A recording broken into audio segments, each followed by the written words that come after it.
श्री कृष्ण ने भी कहा कर्म करो, फल की इच्छा मत करो। जानिए इसकी कहानी। एक राजा था जो अपनी प्रजा का बहुत ख्याल रखता था। वह अपनी प्रजा के बीच जाता और उनकी समस्याओं को सुनता था। एक राजा था जो अपनी प्रजा का बहुत ख्याल रखता था। वह अपनी प्रजा के बीच जाता और उनकी समस्याओं को सुनता था। वह कोशिश करता था कि वह उनकी समस्याओं को दूर कर सके। उसकी कर्तव्य निष्ठा के चर्चे दूर दूर तक फैले हुए थे। एक बार राजा अपने राज्य में भ्रमण करने के लिए निकले हुए थे। तब उनके कुर्ते का एक बटन टूट गया। यह देख राजा ने अपने मंत्री को तुरंत बुलाया और उसे आदेश दिया कि वो गांव से एक अच्छे दर्जी को बुला लाए जो उनके कुर्ते का बटन लगा दे। यह सुन मंत्री ने गांव में दर्जी की खोज शुरू कर दी। संयोग से उन्हें एक दर्जी भी मिल गया। गांव में उसकी एक छोटी सी दुकान थी।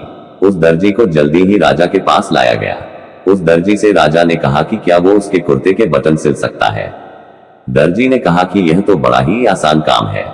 दर्जी ने अपने थैले से धागा निकाला और कुर्ते का बटन लगा दिया।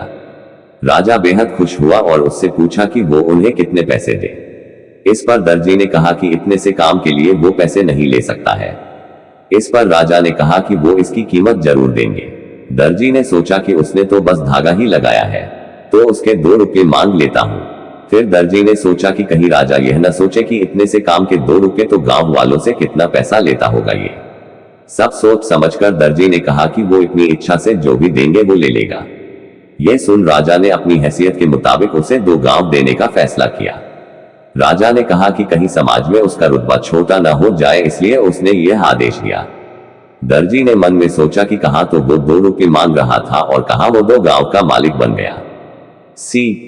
इस कहानी से हमें ये सीख मिलती है कि हम सभी अपनी क्षमता के अनुसार सोचते हैं, लेकिन भगवान हमें अपने हिसाब से सब कुछ देते हैं। हम छोटा मांगते हैं और कई बार भगवान हमें उनके देने की क्षमता के आधार पर कुछ अच्छा और बड़ा दे देते हैं। इसलिए गीता में श्री कृष्ण ने भी कहा कि कर्म करो, फल की इच्छा मत करो, और यही इस कहानी का सार भी है।